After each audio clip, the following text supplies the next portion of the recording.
Shalom peuple de Dieu, je m'appelle Christine Salomé. Nous poursuivons notre enseignement sur l'engagement. Notre livre de référence c'est Jean 15, 12 jusqu'à 17. Et en dehors de cela, nous allons poursuivre en lisant d'abord Matthieu 16, le verset 24 qui dit « Alors Jésus dit à ses disciples, « Si quelqu'un veut venir après moi, qu'il renonce à lui-même, qu'il se charge de sa croix et qu'il me suive. » Ici, nous continuons notre leçon sur l'engagement. Nous avons déjà dit que être engagé, c'est aimer Dieu, c'est faire sa volonté, c'est se donner d'une manière sacrificielle. Et aujourd'hui, nous allons nous poser une question. La fois passée, on disait pourquoi est-ce que nous devons nous engager? Nous devons comprendre quelque chose pour comprendre pourquoi nous devons nous engager. Donc, nous devons au moins réaliser qu'il y a un objectif qui nous pousse à prendre l'engagement. Aujourd'hui, nous allons poursuivre avec nous devons développer l'engagement, puisque sans l'engagement, nous ne pouvons pas résister. Nous ne pouvons pas persister. Pourquoi? Puisque dans ce que nous voulons faire, le service du Seigneur, il y a beaucoup de réalités, il y a des guerres, il y a des adversités, il y a des chocs auxquels vous allez vous heurter et tout ça, sans engagement, vous ne pouvez pas résister à tout ce qui va vous surprendre sur le chemin. Sans l'engagement encore, nous ne pouvons pas développer des disciples pour le Seigneur, puisque quand tu es engagé à développer les disciples, c'est-à-dire que quand le Seigneur nous appelle pour son service, il nous appelle, il a d'abord la phase « viens et vois ». Et après, quand tu as vu, tu dis, le Seigneur maintenant, il te dit « viens, suis-moi ». Alors, quand tu commences à suivre le Seigneur, il va au troisième niveau, il va te dire reste avec moi. Et quand tu es en train de rester avec le Seigneur, c'est alors que tu prends l'engagement. Puisqu'il y a 4 phases. Et notre dernière phase, c'est demeure en moi. Quand tu demeures dans le Seigneur, là, tu commences à servir. Et depuis que tu es dans la phase reste avec moi, c'est-à-dire que tu commences à te mettre au service du Seigneur. Là, tu commences maintenant à multiplier les disciples pour le Seigneur Jésus-Christ. Alors, si tu n'avais pas pris l'engagement de demeurer dans le Seigneur Jésus, tu ne sauras pas produire d'autres disciples après toi. Tu risques d'être la personne, tu es en train de te prévaloir être le disciple du Seigneur, mais toi-même, tu ne vas plus produire. Comment? Je vais m'expliquer. Par exemple, il peut arriver que tu produises pour le Seigneur les disciples qui puissent être plus supérieurs que toi dans l'agissement.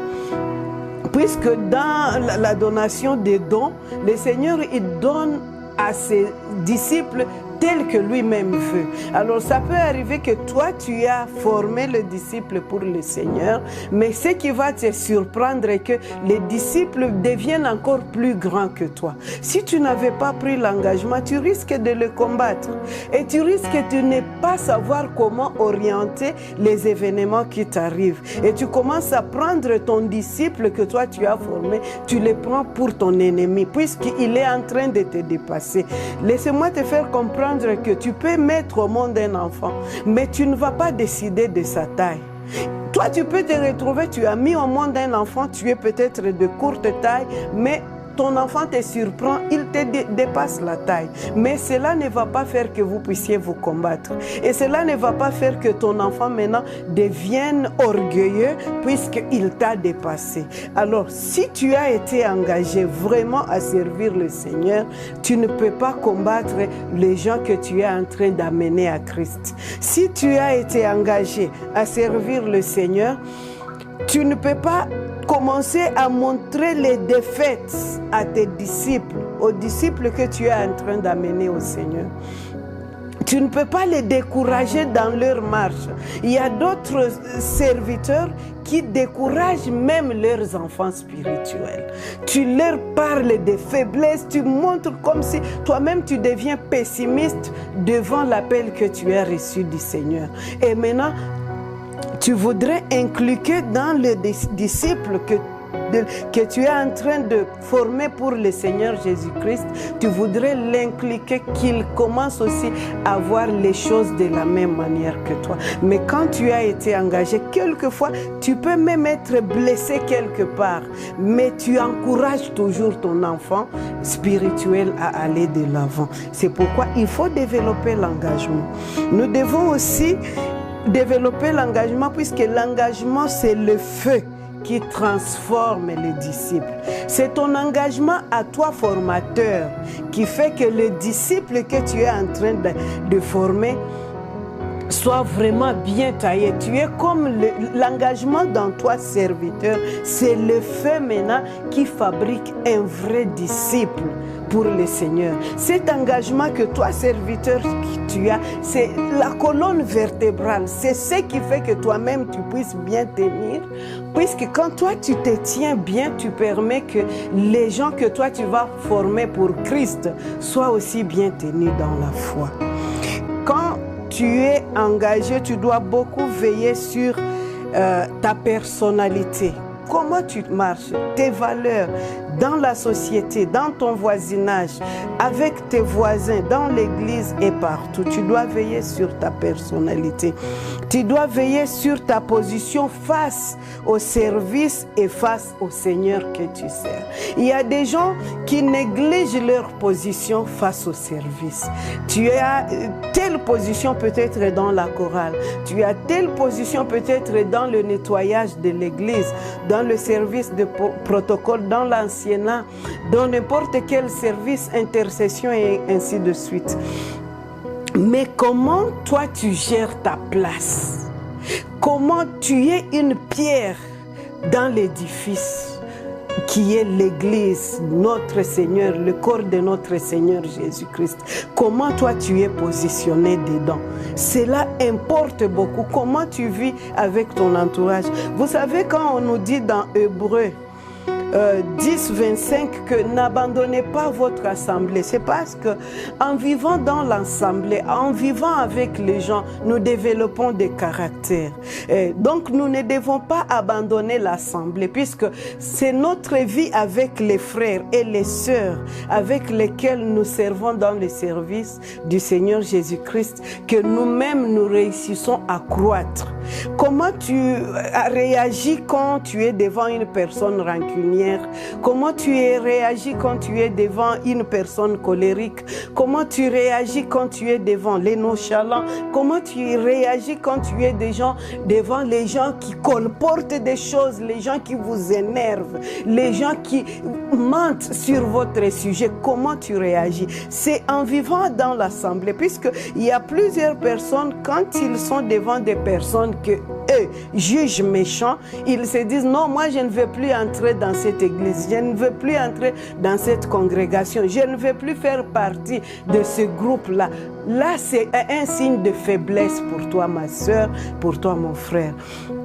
C'est quand tu es dans l'engagement avec le Seigneur que tu peux tenir, quand tu es capable de pardonner, quand tu es capable d'aimer, et même quand tu te sens mal aimé, mais toi tu es capable d'aimer, cela montre aussi ta supériorité.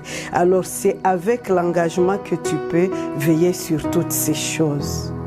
Bon, c'est comme ça, nous allons lire dans 1 Timothée 4, 16, la Bible dit: veille sur toi-même et sur ton enseignement. Persévère dans ces choses, car en agissant ainsi, tu te sauveras toi-même et tu sauveras ceux qui t'écoutent. C'est-à-dire que tu dois beaucoup veiller sur ton âme quand tu es engagé dans le service du Seigneur. Ne cherche pas à ce que les gens qui t'entourent changent. Ne cherche pas à ce que les gens qui t'entourent deviennent meilleurs. Mais cherche à ce que toi tu sois meilleur pour que les gens qui t'entourent puissent copier de toi. Donc tu n'as pas besoin de t'énerver pour les mauvais caractères que tu vas rencontrer dans les personnes qui t'entourent. Mais tu as besoin d'être un exemple. Quand toi tu deviens un exemple, quand tu veilles sur l'enseignement, c'est que toi tu es en train d'enseigner, mais toi-même tu veilles sur cet enseignement-là, que ça t'enseigne d'abord toi-même. Et quand toi tu es bien enseigné, comme Jésus-Christ a dit que Pierre, quand tu seras affermi, affermis aussi tes frères. C'est-à-dire que toi tu veilles d'abord sur toi. Et quand tu veilles sur toi, tu vas veiller sur plusieurs choses. Tu vas veiller sur ton caractère, tu vas veiller sur ton témoignage. Tu vas te garder pour que tes valeurs chrétiennes ne soient pas injuriées ou bien ne fassent pas que la parole de Dieu soit injuriée. Tu dois veiller exclusivement à être et à appartenir rien qu'au Seigneur Jésus-Christ. Tu dois veiller, je reviens sur, à assumer de porter la marque du Seigneur sur toi. Puisque partout où tu dois être, tu dois veiller à assumer cela. Même quand tu es mal jugé à cause de ta position pour le Seigneur Jésus-Christ. Veille à ce que le mieux serait que les gens te jugent mal, mais que toi tu te mettes en tête que tu es en train de veiller à ce que rien ne vienne mettre en cause ou rien ne vienne troubler ta position et la marque du Seigneur Jésus-Christ que tu portes sur toi. Tu dois beaucoup veiller sur ta santé. Et c'est pour cela que j'ai prévu quelques compétences que tu dois avoir pour être vraiment un disciple engagé, un chrétien, un leader engagé pour servir le Seigneur. Je vais te montrer quelques compétences, mais quand tu auras l'occasion d'avoir mon livre, tu auras aussi des références bibliques qui se rapportent à ces compétences que je vais te donner tout de suite là. Il faut que tu aies la capacité sur la prise de décision. Avant de prendre la décision, tu dois comprendre dans quoi tu t'engages, dans quoi tu t'aimes. 2, il faut avoir la capacité de résoudre les conflits. Il faut avoir la pensée créatrice.